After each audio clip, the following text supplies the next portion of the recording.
तो फ्रेंड्स, हा आहे सोमेश्वरचा धबधबा. तुम्ही जर नाशिकमध्ये आलात तर नक्की सोमेश्वरच्या धबधब्यात नक्की या. हा नाशिकमध्ये असलेला सोमेश्वर धबधबा आहे. तुम्हाला जर इथं बघायला यायचं असेल तर तुम्ही नक्की, मी तुम्हाला ॲड्रेस टाकेल. तर सर्वांनी धबधब्याला नक्की विजिट करा. एकदम छान, सुंदर आणि एकदम निसर्गरम्य ठिकाणी तुम्ही नक्की येऊ शकता या धबधब्यावर. आणि हा पावसाळ्यामध्ये खूप खूप पाणी असते यामध्ये. आता थोडंसं पाऊस कमी झाल्यामुळे इथे पाणी आता कमी आहे, तरी बघू शकता खूप असं पाणी वाहते. आणि हा स्पॉट खूप छान बघण्यासारखा आहे. मी तुम्हाला पूर्ण इथली दाखवते. बघू शकता अशाप्रमाणे. आणि जास्त पावसामध्ये हे पाणी खूप ओसंडून वाहते. इकडून जाण्याचा रस्ता आहे पाणी जाण्याचा, बघू शकता गाईज. आम्ही इथं थोडा वेळ बसलो होतो गाईज.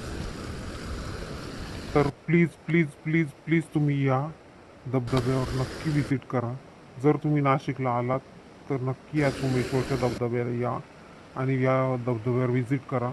आणि तुम्हाला जर इथला ॲड्रेस पाहिजे असेल तर तुम्हाला नक्की मी ॲड्रेस पण तुम्हाला पुढच्या व्हिडिओमध्ये नक्की ॲड्रेस दाखवेल. तर नक्की या धबधब्यात तुम्ही सर्वांनी या. आणि बघू शकता पाणी पण एकदम स्वच्छ आहे इथलं.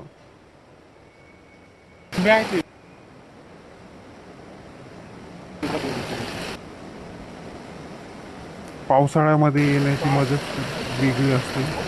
तुम्ही पावसाळ्यातच नक्की या, कारण इतर वेळेस इथं पाणी कमी होऊन जाते. पावसाळ्यामध्ये खूप जास्त पाणी असतं. आत्ता जो पाऊस झाला 2-3 दिवस, तेव्हा इथे पाणी खूप खूप पाणी होते. तुम्ही बातम्यांमध्ये पण ऐकलं असेल, सोमेश्वर धबधब्याला पाणी खूप होते. बघू शकता आम्ही इथं बसलो होतो थोडा वेळ.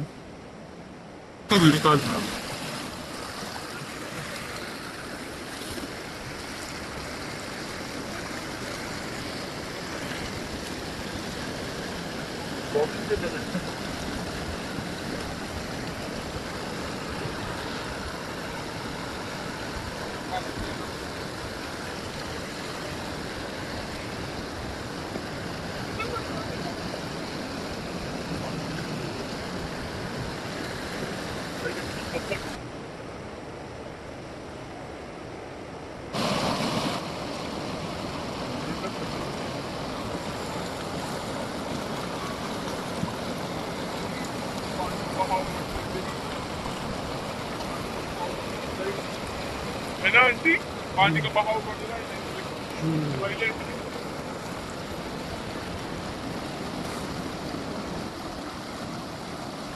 व्हिडिओ पूर्ण बघण्यासाठी प्लीज लाईक, शेअर, सबस्क्राईब करा. आणि याचा ॲड्रेस जर पाहिजे असेल तर कमेंटमध्ये मेन्शन करा.